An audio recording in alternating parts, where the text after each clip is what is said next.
Hey guys, we are live. I think everyone should be able to hear me, and it looks like the levels are coming through. Let me know if it's too loud or too quiet, and I can adjust it. I played with the new overlay today during our director's meeting, so check it out. See if you like this one better or worse than the last one. It's brighter. I've got lots of complaints that the last one was too dark.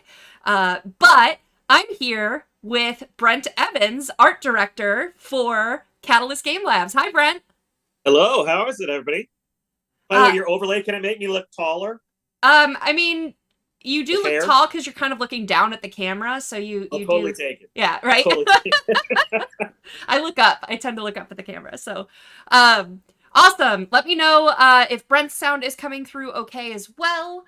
And shout out to the moderators here in chat. I think Shock is going to be here today, keeping track of questions. So please at Shock if you have any, and they'll make sure that I see them toward the end of the show here. But in the meantime, I want to get into Tuesday Newsday stuff. So we have just a couple of new things to tell you guys. Mercenaries shipping update. I know everyone is chomping at the bit for new numbers, us included. QML is getting us a new list on Friday. So I don't know when on Friday. It could be late enough, plus we need review time and everything. So you may not hear from us until Monday about shipping. But we have, that's honestly a lot sooner than I thought it was going to be. It took them like a month to just, there's so many orders to get us quotes on the initial round of orders, and then finding out about that Savannah's issue with the dimensions. That's like at least a third of our orders that they had to go through and requote. So it's faster than I thought it would be, and I'm happy for that, but stay tuned. We'll get you more info as soon as we have it. Then I've got a little shout out for you guys for a new project. I'm going to go get the link actually because I didn't get it ahead of time. I asked someone for it and then promptly forgot about it. There's a link? There's a link. I'm going to put links in chat for things.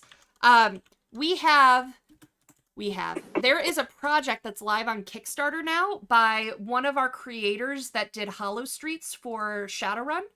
The company name is Vector Tridens. They're all demo agents, and they are Shadowrun players, and they're all veterans. So they're all pilots. And so they decided that when they play Shadowrun that the riggers don't get enough love, so they created a hex-based aerial combat minis game that's system agnostic that you can play for Shadowrun, like in the middle of, like, if you're in a chase scene or an extraction or anything like that, you can stop your Shadowrun game, play this for like 45 minutes, and then go back to your game. But also, if you're a battletech player, it's a hex-based game. It's got cool minis, cool drones, cool everything. So I'm going to give you guys the link for this. The rules for, if you want to skin it for Shadowrun or you want the Shadowrun rules, it is live now on Holostreets. And this Kickstarter is actually for the minis. So there you go. You can check that out. And throw them some support if you feel like it. Or even share. For creators like this, a share goes a long way. Because someone might see it that would like it. And it's great to support other creators in the community and space. All right. I think that's my news. Let me scroll through and make sure that's everything new. In the past, we've talked about the Centurion and Fandubel are live on the Catalyst store. You can get your board games, and Jennifer Brozek's Kickstarter is still live. Dear Penpal, Belgium 1980. The link is in the description. And don't forget, if you do enjoy what we're doing here, like and subscribe so that you get to hear about other stuff that we will eventually be putting out as we get organized. So, whew. We do cool stuff. We do cool stuff. Brent, I want to adjust your camera a little bit Sure. because I am cutting you off at like eyebrow level. So I'm going to do that real fast. That could be kind of fun, just as long as the BattleTech logo's in there. Yeah, right. That I waited way too long for. So. That's really what I'm trying to show off here instead of you. All right. So my eyes are up here. Well done. It's the only time in my whole life I got to use that line. So. It was a good usage. I approve. All right.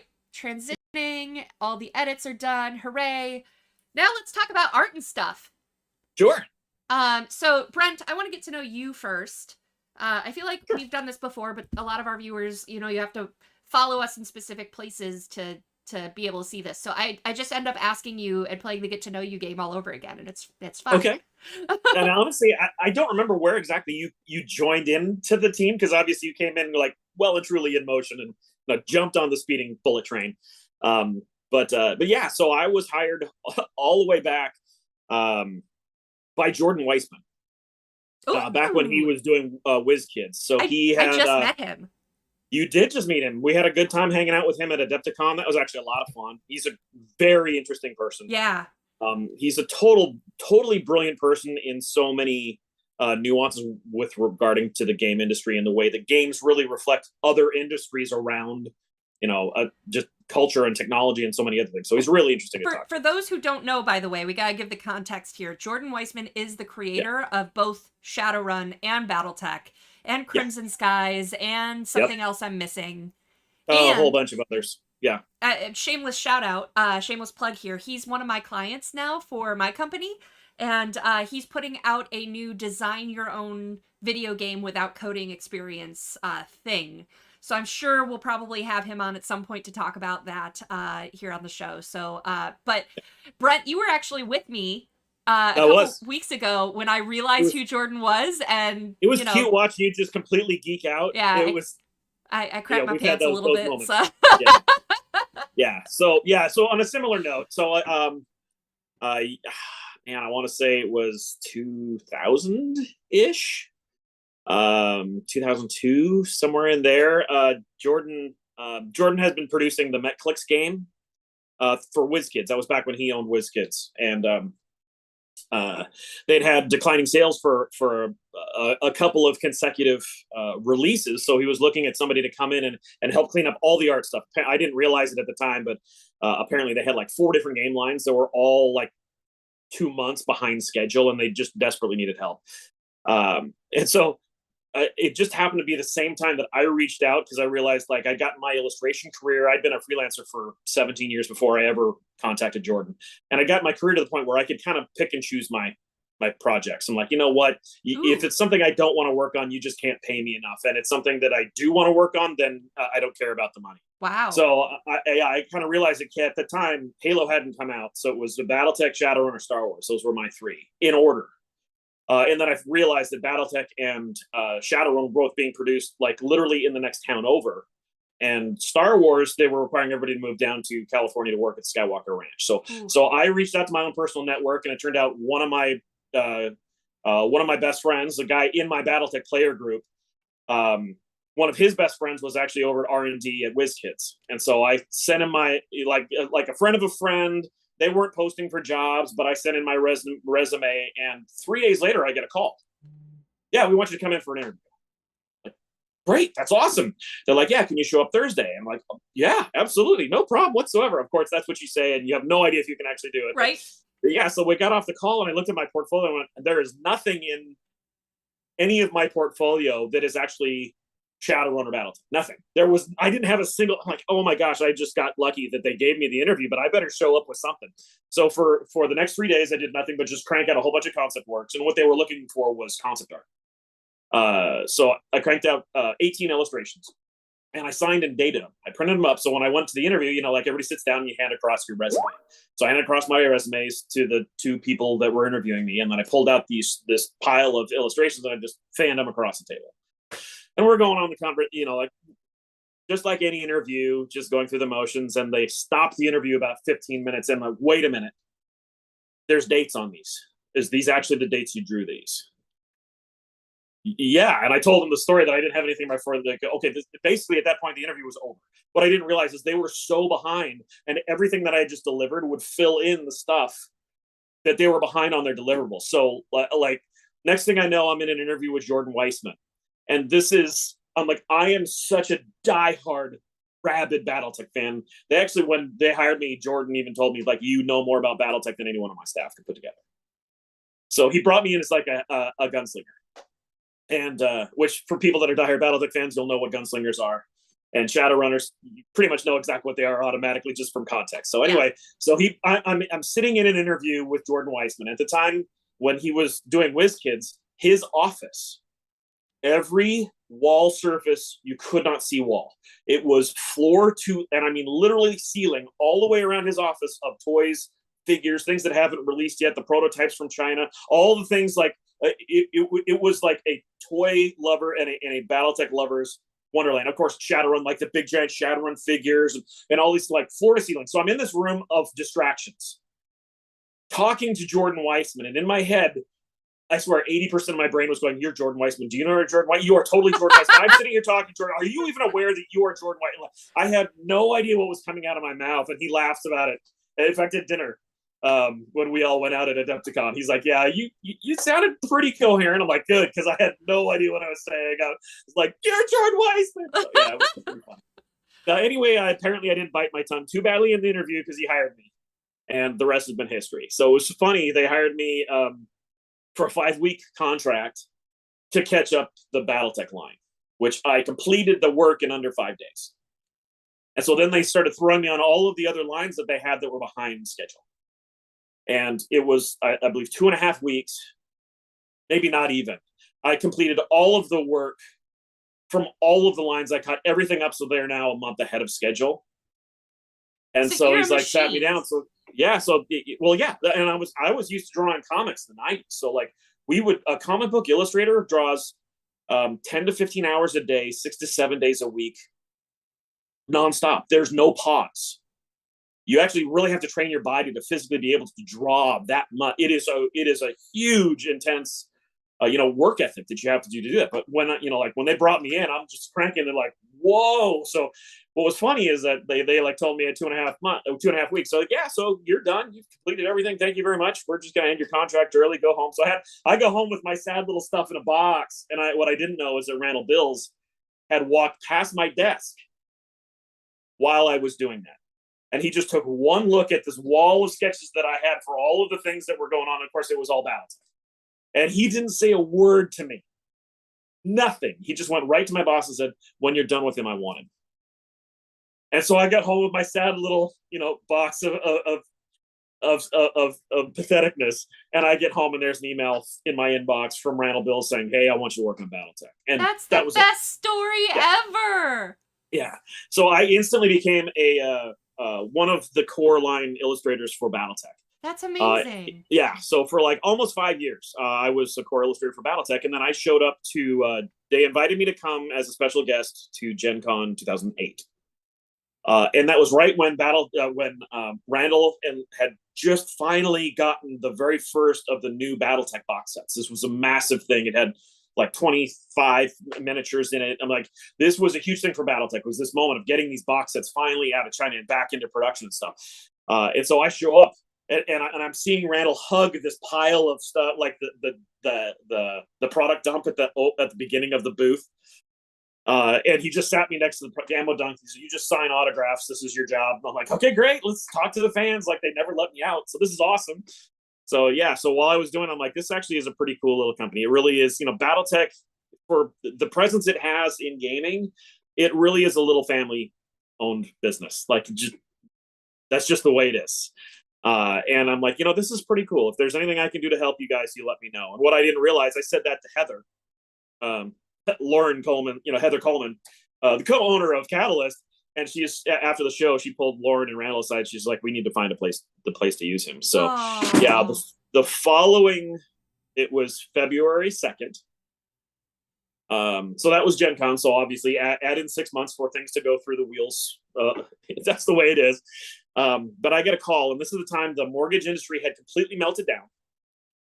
We were setting record numbers of layoffs. It was like, 19,000 record layoffs a day, like huge layoffs. The industries were banking, the banking industry was tanking and everything. And I get a call out of the blue to interview for my dream job that they had not posted. They hadn't listed this anywhere. Like, "Yeah, we want you to come and interview for the job of being the art director for Battletech." And actually all of Catalyst. So it was Battletech, Shadowrun, and at the time they were producing Eclipse Phase. So we want interview to be the art director for everything. And I paused, and there's these moments in life or it's almost like the stars align, and I hear them calling me out of the blue to offer me the dream job that they've never posted during a time when like the most layoffs ever. And what came out of my mouth was, okay, well, I can show up on Tuesday for the interview, or I can show up on Tuesday to start working. Which would you prefer? And that was it. That was the totality of the interview. Apparently, the interview basically happened at Gen Con here. Oh. They knew they wanted me. I didn't know that. I had no idea, but I'm like, I can just dig in and get started right now, or we can go through the interview process. And they're like, all right, show up to work on Tuesday. That's so cool. So, yeah. So February 2nd, 2009 was my first day. And I showed up and I had spark, just like you can imagine. I could see from looking at your, wow, you got handled the keys to the castle for Shadowrun and battletech. Oh my God, that's the coolest. And I'm like geeking out. I'm like, oh yeah. So Randall, go ahead, give me my list of artists. Tell me who I got to work with. And he handed me 6 names. And I'm like, that's not a list, dude. That's not, no. Yeah, 6 months later, I had 300 artists working for Catalyst. That's so awesome. Yeah. So yeah. You said at the beginning your top 3 were Battletech, Shadowrun, and Star Wars. Did you ever, you got the 2. Did you ever get the 3rd? I've still never worked on Star Wars, but one of the first artists that I hired, and amazing guy, he ended up leaving about 3 years in because he got scouted from the work he did on Battletech to go work on Star Wars. That's cool. And he's he was there. I think he was there for a decade. Wow. Like, honestly, yeah. So amazing art. February 2009. So it's been now 15 years 15 for years. you with Battletech and Shadowrun amongst the different companies and stuff like that. So what, gosh, first of all, I can't believe we've never done this before, but I don't think I've ever seen a Brent Evans original. Like, I've known you as the art director. Oh, that's funny. Yeah, like, you know what? Do you have any I'm kind of good with that. Oh, yeah, really? I'll be the ghost in the machine. Yeah, no. So at the time, BattleTech was black and white. So and everything was line art. So my specialty, I mean, I'm a very, very classically trained illustrator. Back from the days when every time you had an edit, you redrew the entire illustration from scratch. Oh my gosh. Every time.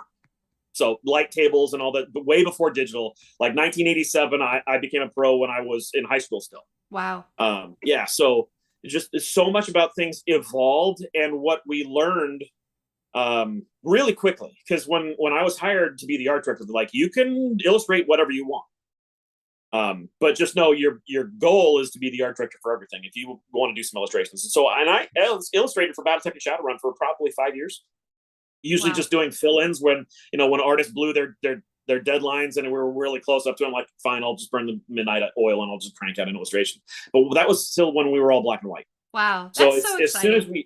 as soon as we shifted both lines over to color, I'm like, at this point, there is no reason. You're gonna have to show me something. We can do it offline. If you can, shoot me an email and I'll put something up on the screen. But wow, that's a really awesome story. And coming from so doing 15 years with Battletech and Shadowrun, like you said at the beginning of your story, like, you could go anywhere. Absolutely, the dream come true. Like, this was I got my 2 favorite things. I got handed the keys to the castle.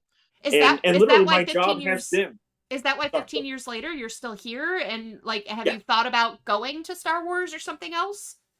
Yeah, many times. I think any professional in any role, you entertain the thought along the way of, is this the time for me to start a new chapter? Yeah. The important thing to know is, for any creative person, am I going through the motions? Do I still have something to give? Yeah. And what quickly, in hindsight, it feels quickly. At the time, it was grueling. But by 5 years in, I think I had pretty much stopped illustrating. Because what I'd found is that over that first window, the only times that I was illustrating is when, we were literally hours to going to print, and somebody blew something and I had to draw something to fill in. So I was never I was never given, like, everything was done right. It was like the worst possible scenario of, now just cranks out something really, really fast so we have something on the page. and that's not coming from a place of positive creativity. Sure. That's you just desperately trying to, that's when your training really kicks in of, okay, I can crank stuff out, but it's not fun. You're eating a bag of cookies while you're doing it. And at any point in time, like any professional, especially I think authors and illustrators, we both have that thing where you can't bleed inspiration from a stone. It has to be coming from a place of genuine excitement. Yeah. And so what I have found is that I've been far more effective in literally looking the world over and finding creative people that are passionate about what they're doing and are genuinely interested in what we are producing, and then supporting them, giving them the keys that they need to do battletech and shadowrun correctly, really run with it. And that's one of the benefits that we've had in growing what we now, like, we hear all the time about the visuals for battletech, the visuals for shadowrun, like they're just so good. The new generation of artists are so good, and that comes from a very real place of, we've been able to build a global fan base for 4 generations. People have grown up, become professional illustrators, and once they're established, and like me, they can kind of pick and choose. They're like, you know what, I really want to draw shadowrun. I really want to draw battletech and stuff, and I'm able to give them a chance to do that, which is a lot of fun. One of the first artists I pulled out of my slush pile was a European competitive illustration champion named Peter Tikos, who still to this day does covers on Shadowrun. Wow. He's actually one of the most sought after tattoo artists in the world right now. Neat. And he's absolutely phenomenal. And I pulled him out of the slush pile. I pulled the lead character designer out of DreamWorks out of the slush pile because he was a diehard Shadowrun fan. So you just have these people that have gone on, to greatness, but what they still are inspired by are these things that they grew up with. They had so much fun with the experiences of playing battletech or playing Shadowrun, and that's the magic. That's the lightning in the bottle, and that's what keeps people coming back over and over and over. So Brent, it's conversations like this, like seeing your utter enthusiasm and love, and talking about the enthusiasm and love of artists and stuff like that. That's the thing that drew me in to Catalyst. I started as a groupie, like hanging out at the cons and hovering by the booth and being like, the art director talked to me, and now we get to work together, and it's like that's one of the things that makes Catalyst special to me. I think we all saw that in you, and the funny thing is that it always reminded you were one of the, for those of us that don't know out in the world, Catalyst still is a little bitty company. Like there's not very many of us. So when we added Rem, we added Mike, we added a couple other staff members, but that is a massive hiring growth for Catalyst because we are so small that adding 1 or 2 people is a huge boom. Yeah. But it was fun when you came in. We were like, oh yeah, we all remember when we were like that, because all of us started as diehard fans, and all of us did something that caught somebody's attention. Yeah. And like for me, when Jordan Weissman was like, oh yeah, I want this guy. Like that's like a diehard Star Trek fan getting tapped by Gene Roddenberry to work on the next movie. You like to just pee your pants and you geek out and you can't hold a conversation for a week. Like there's no way around it. And so it's kind of nice to just periodically bring in the next super excited person and see, oh yeah, that's before all the shiny get worn off. Fair. You actually reminded me something that I did not include in the notes for the news that absolutely is newsworthy is we do have a new Catalyst employee that just started last week. Yeah, go ahead. Tell the world. We have, I'm pleased to announce, and a lot of you guys will recognize this name from his writing with Battletech and Shadowrun. Michael Sierravella is, or how did we pronounce it for the past 2.5 hours in that meeting? We were mispronouncing it intentionally in every different way we could think of. Yeah, it was. He'll always be Sierravella to me. Yeah. He said off the boat it was Chiaravella, I think. I think he said it in the original Italian. It was Chiaravella. So, but when his family came to the U.S., they changed the pronunciation, and I think now he says Sear. Like he just slurs the first batch of letters together. Yeah.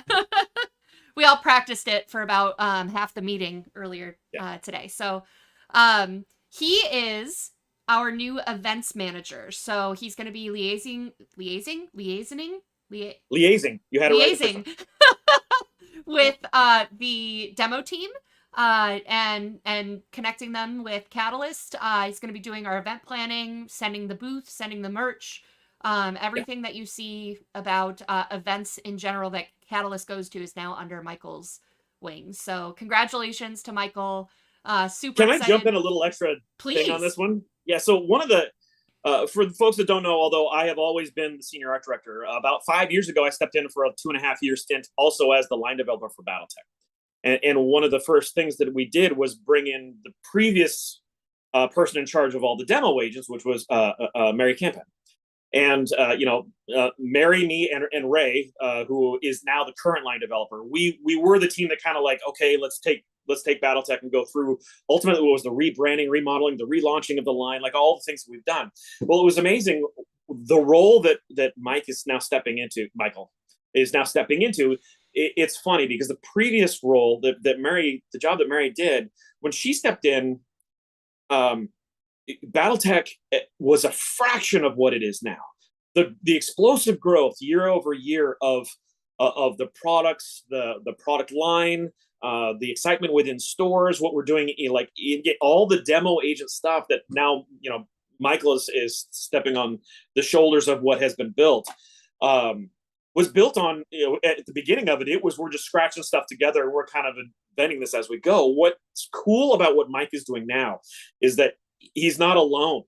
Like Mary was operating solo with very little support for a very long time. Mike is now, we've recognized it's time for Catalyst to shift gears, add a huge amount of support, like what you brought to it, what Mike is bringing to it, Topa, a wide variety of demo agents, James Kirtley, like there's a variety of other people that are stepping in to help build.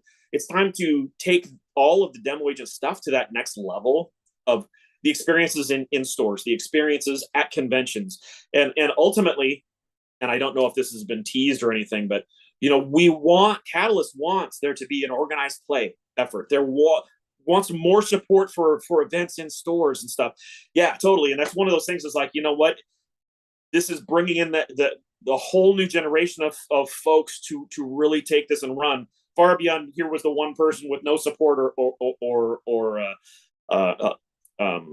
other assistance from the rest of the team. Now Catalyst has agreed, okay, we are to the point now, we have to shift gears. We have to take this into a whole new thing beyond what we've ever dreamed before, which is so cool what you and Mike have done. Well, and with all of the movement on we're going to more cons than we ever used to. Even the demo agents go to cons without Catalyst support at the booths, things like that to be able to manage something on such a large scale.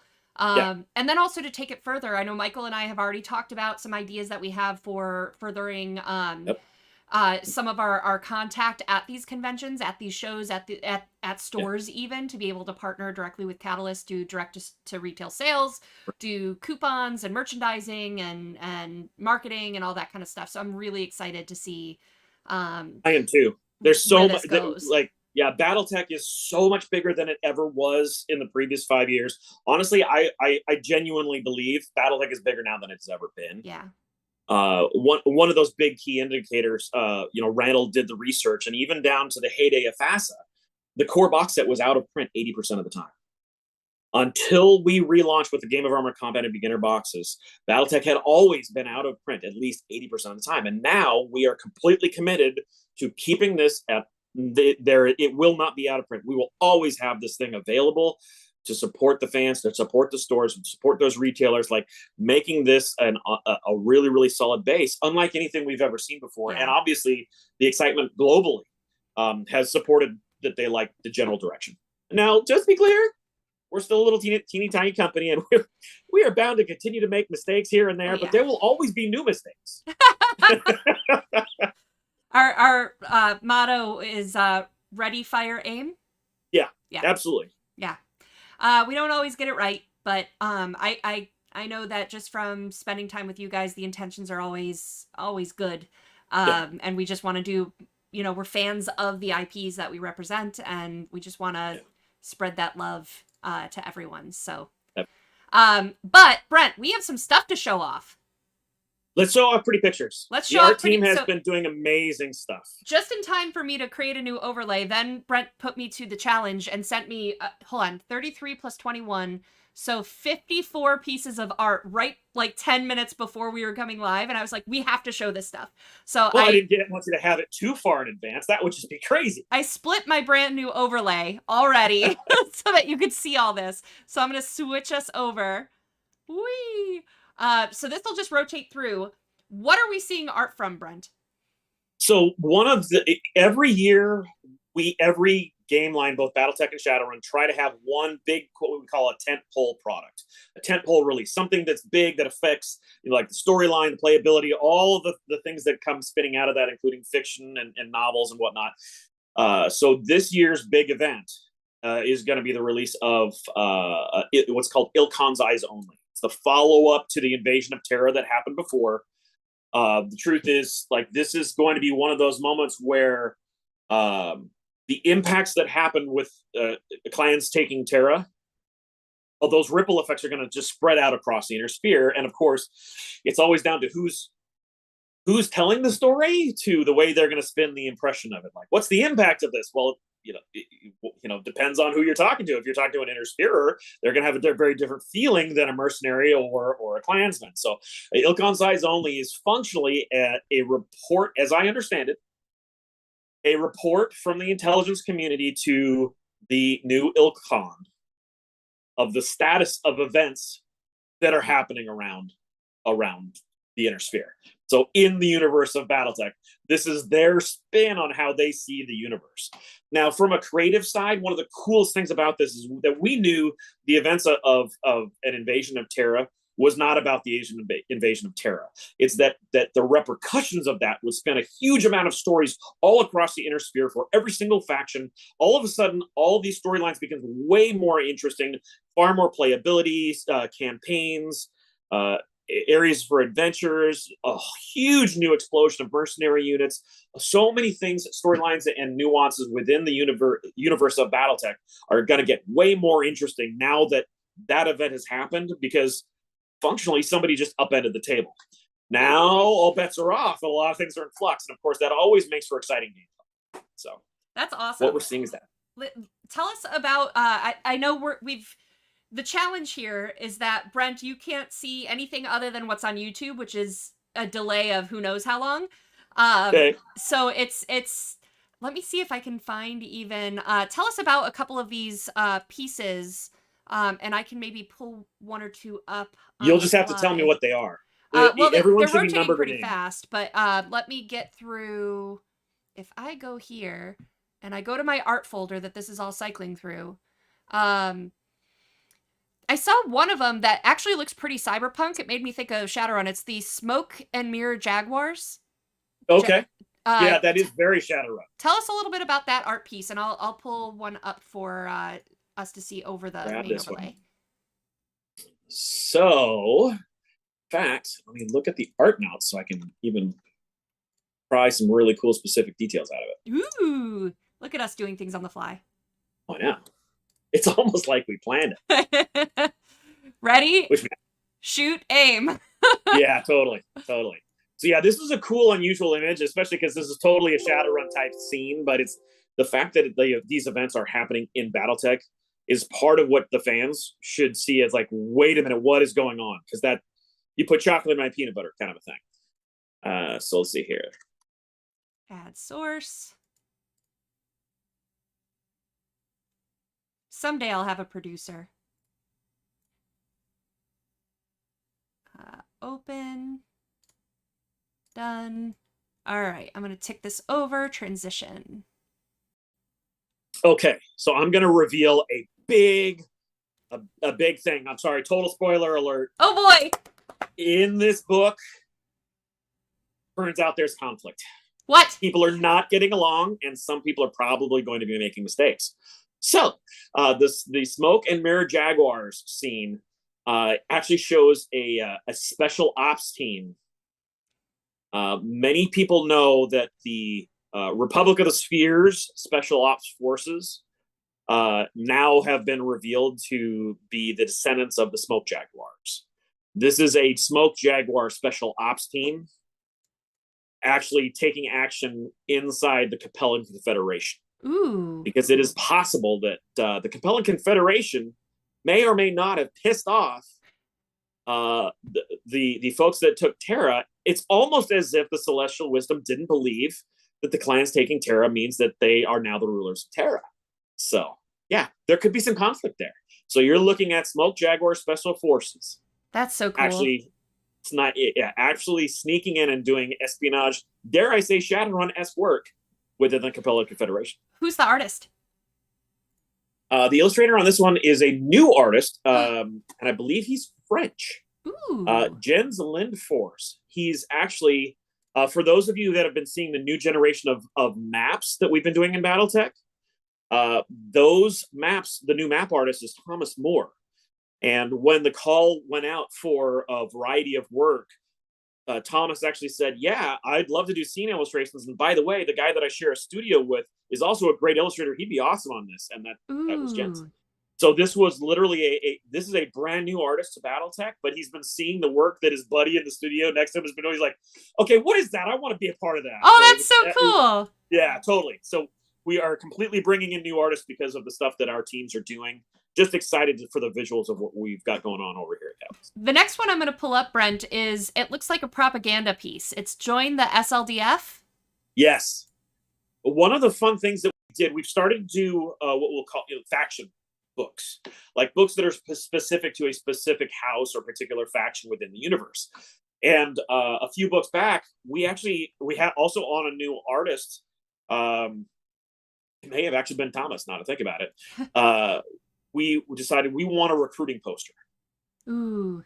All the way back in the early days, the very first, like the mid 80s, there was a recruiting poster for one of the factions. So we're like, that is so cool. If we could do like recruiting posters for these factions. So it turns out now, as we continue to move forward with these storyline books that are that shed more light on specific factions, we're trying to make more space for these, all the way down to, like the World War I, World War II-esque, Captain America posters of, we want you kind of thing, and what each one of those would look like. So yeah, so the Join the SLDF thing, this one once again, this is done by Thomas Moore, the guy who's been doing the amazing map images for us. So yeah, this is one of his scenes of bringing something to life of just how cool this could be. And particularly, I love his choice to basically silhouette out the characters in the foreground. You rarely see that. Usually it's like spotlights on the person in the foreground, but it's not about the individual. Yeah. This one, it's about the force. That's awesome. Yeah. So while you were talking, I was like, I'll just go through click through real quick and find a couple images that really stand out, and then put those up. Lot of them. You'll have. I got to the first one. A lot of amazing images. So the first one here shows a flag. Well, two flags. One is on fire. This is the cover. This is the cover? Yep. That's gorgeous. Yeah. Yes, it is. Tell us all the things. You know what? I don't want to spoil this. What I will tell you is it's so funny, the creative process on this. Like once we get, like the developer has a vision, and usually the writers have a vision, and they don't get along. And so they'll beat each other up over it, and then they'll turn it over to me. And then I'll say, okay, well, that's a neat idea from an author content, but this is the things that will transfer well in an image, and this is the parts that won't. Right. So then, the developer is obviously Ray Rastia. Ray and I kind of went back and forth quite a bit on like the visuals for like the concept for this one. And this was a little bit of a work in progress where we assigned it out to the artist, like, here's the direction we want you to go, but we're not quite sure on some of the details, so leave those loose. And then as the details were coming in, I would throw them out to it. So the flags were kind of added as not really an afterthought, but they were definitely a mid-process sort of an element. Because we were thinking about doing like a space, like a battle up in the skies of the airspace forces and drop ships, and there should be, how many moons should there be in, or what? And it's like, no, what we need to do is kind of hang that ethereal, these are the units. And the idea since the invasion of Terra is that Clan Wolf is reestablishing the Star League. But of course, when you think about those two things, that doesn't necessarily mean they're going to get along. Where's the division between those two? How does that all work? So the main vision that Ray had here is he really wanted to see a conflict between, a storied Felon Confederation unit and a storied Clan Wolf unit. And so that was just the key of like giving us a really spectacular image of this battle. But when you get down to the nitty gritty on this one, the truth is both of these, there is no holds barred. Both of these factions, they fight absolutely all out. They will think nothing about ripping your eyeballs right out of your head. There is no pausing until death. And so, like, you just see these two mechs just absolutely blowing the shiznit out of each other because they do not hold back. There is no honor. Oh, we're just going to mildly limp you. No, this is all the way. So that was one of the beautiful parts of this image as it went. Well, the funny thing is, this image was functionally done about 60% of the way between we kept niddling and tweaking and fiddling and trying to, and it was really kind of amazing how the core of this image really came together as just tweaking the lighting. Wow. Like when you think of all the illustration that was done, that was only 60% of the way to finish. The rest of it was just really fine tuning and like blowing it up big. And there's a trick that artists do is when we have it the way we think we want it, we put it up on our screen and we walk to the other side of the room and look at it from like way. And they're like, now it doesn't look the same anymore. Yeah. We're so used to seeing it like right here. And just one of those tricks, That's awesome. Yeah. But yeah, amazing image. Absolutely fantastic image. This one was done by Florian, for those of you that know Spooky 770. Spooky 77. He's one of our legendary illustrators. He is our go-to guy for the scenes that have a huge number of mechs in them, which, as a funny little tweak, we've got a new artist that actually delivered an illustration on the last book that had even more mechs in it than Spooky ever came close to. It was funny. So this new artist, I believe he's out of Brazil, he turned in an illustration on the Dominions Divided book. And when he turned it in, Randall and I stopped. And I had to, he did it at 1200 DPI, which is super, super high resolution. I mean, ridiculous high resolution. And we scrolled in and I had to count mech by mech. He did 300, I think it was 370 mechs in one scene. And the sad thing was, he didn't realize that when I turned over the 3D files to him of the mechs, they weren't set to scale. So he had to go in and tweak 300 mechs. Oh my God. Right, because all the light mechs were the same size as the heavy mechs. They were all the same. So I'm like, dude, I'm so sorry. And then I had him cut out like 200 of them. So there is a scene in the last book that is it's like 4 regiments lined up on a tarmac waiting to load on a dropship. I want to bring up, and it's this massive scope. I want to bring up every single one of these pictures, but I'm only going to do one more before we get to questions. And it's actually, I had already picked it before you had just like started talking about how many mechs, and this one has a lot of mechs. It's the Capellan Victory. Which number? It is number 02. So this doesn't have that many mechs in it, but it's a whole lot of infantry. I can't see. Oh, I guess I could zoom in on my. I can't zoom in on OBS, but yeah, I can't tell if all of the little armies down, or the little armies that I can't think of the word. I'm blanking right now. Infantry. If they're in mechs or not from OBS. Yeah, no, those are So that is the difference of scale. It's actually really cool. We rarely get calls to do scenes where we have all the different unit types. But here you have infantry, then you have infantry in battle armor, which are significantly larger. Then you have tanks, and then you have mechs, all side by side, so you can see how they scale together. That's actually pretty rare from like the art team side. We don't usually get scenes, and a big part of that is that it's hard. The infantry become almost undetailable because of the size, the scale. But so with this, we started a few years back doing these, massive victory parade, set shots. And one of the cool things is that in this new generation of books, since the last 4 years, I believe since Tamar and we redid the Battle for Tukad, we started using a 2-page chapter opener. So instead of a full page just being the biggest image we do, now it's 2 pages side by side with a gutter down the middle. So we can actually do these really oversized images, which most people wouldn't know this, but this is twice the size of a cover. So we have a lot of real estate to work with. So our artists really get a chance to like dig in on some details that we wouldn't normally get a chance to show, just because we have a lot of room to work with. And of course, it's always fun watching how is the artist going to hide the fact that there's needs to be basically a dead space gutter right through the center of this thing where it's covered by the split pages, the centerfold. Fair. But yeah, so this is one of those 2-page scenes and it just came out amazing, just truly amazing. Awesome. Yeah. Awesome. And this is done by a fantastic artist named Tanho Sim. He's been our go-to novel cover guy for the last like 3-4 years. And this was really funny. We now have, I believe, 4 artists dedicated to doing nothing but drawing BattleTech full time. Now they're all freelancers, but that's so cool. Yeah, but basically, I send them such a steady flow of work that they just pretty much do nothing but draw for us. And part of that is that then a big part of my job is that making sure that I'm flowing to them a constant, steady series of images that are enough to keep them afloat. So Tan is one of those, and yeah, so we brought him in. He reached out. He's like, "So what do I have to do to draw full time for BattleTech?" I was like, "Well, the truth is that's asking for abuse, really. Like, dude, you really want to go there? Because this is rough. But okay, if you want to do it, here's what it would take." It's like, yeah, I'm in. So I think I signed him 33 novel covers. Wow. Wow. Yeah, and he took it right on the chin. He's like, okay, great. And he started just cranking. He's a total workhorse. Wow. So yeah, so for those of you that know, like, Tan is one of like the novel covers that since we've been working through the library, the backlog library of stuff. The covers have been just coming out amazing, and that's all Tan. Tan has been doing the like 90% of those.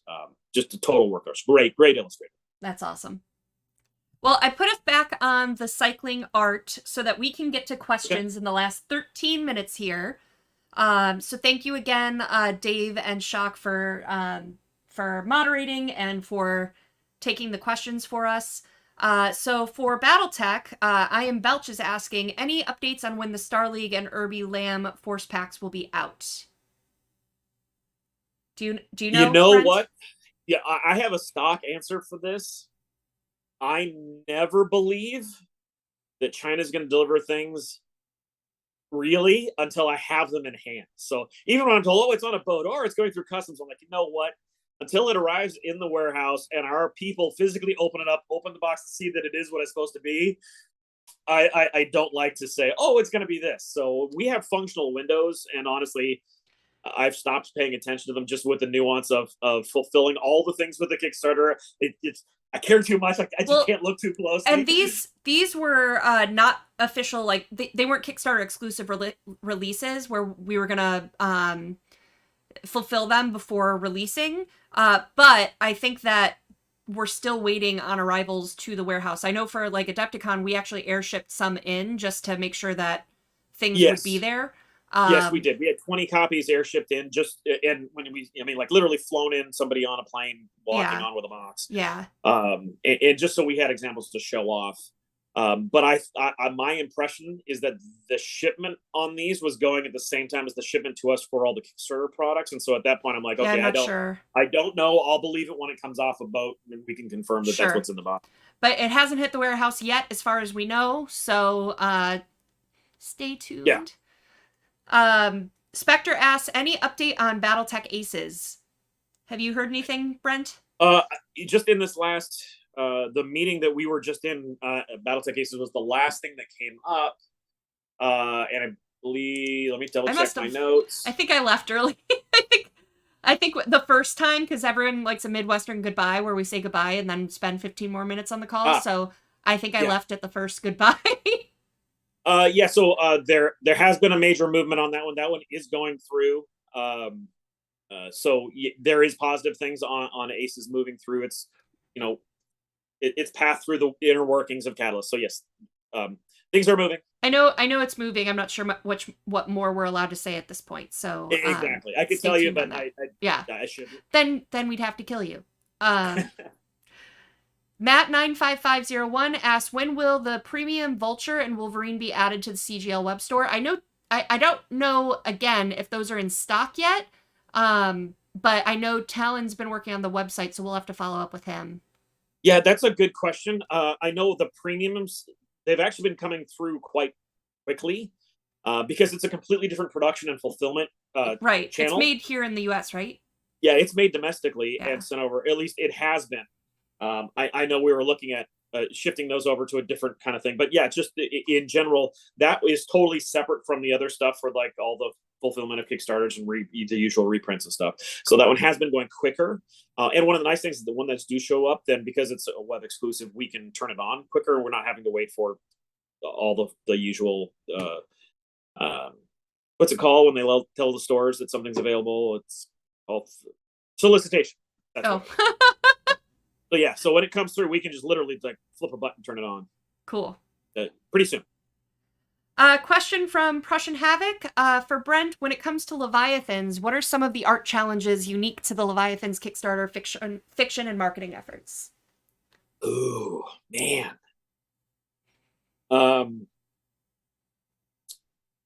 You know what? It's funny because the question is, what are the challenges? And I will answer what the challenges are, and the fact that I will then throw in our art team is amazing. And we have so many really, really, truly excellent illustrators available to us that we've been able to easily overcome them because we have a few artists that are huge fans of Leviathans. So the biggest challenge is being able to come up with illustrators who can bring that world to life and still have it feel equal parts World War I and steampunk, but in a way that is visually eye-grabbing enough to a modern game market in terms of shelvability, retailer appeal, that kind of stuff. Sure. Being able to pull that off, we thought was going to be super, super hard. But what we did when I reached out to our existing art crew of very talented and well-proven illustrators, we had two artists that stepped up like, oh, we are huge fans of this. We want in, what do we got to do? And I'm not going to lie.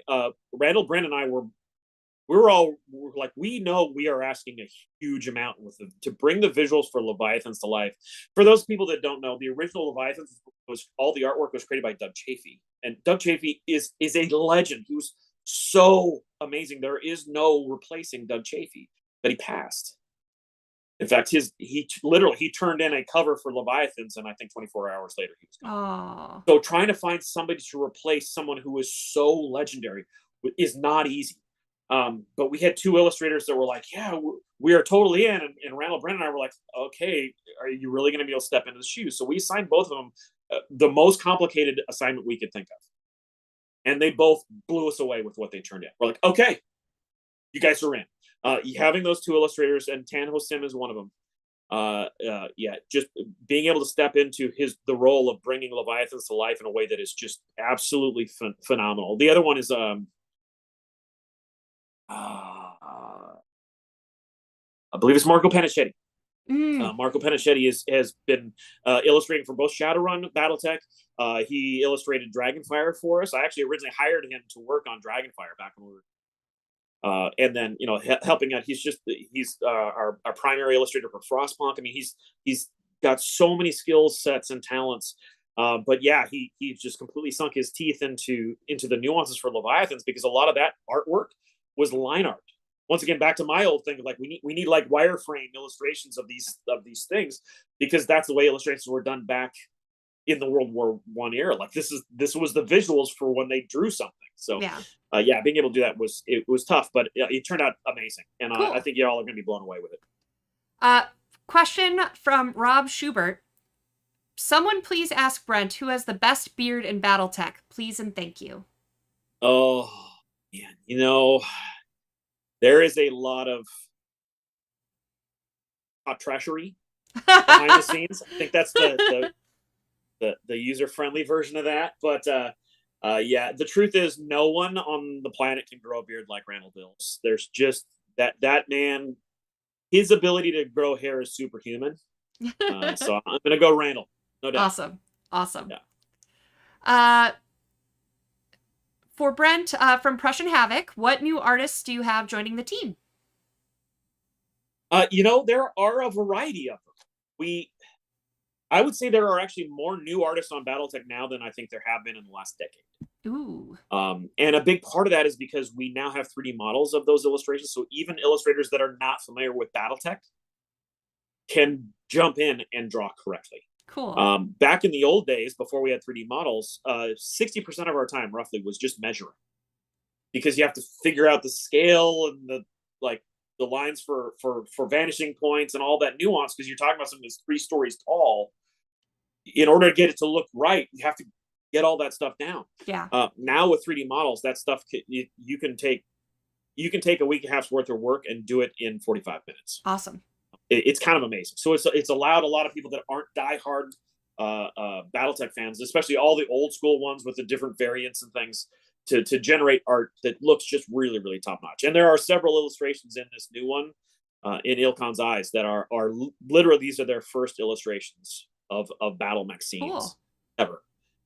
So yeah, there's a variety of them. Bovie asks, is your son still playing lacrosse?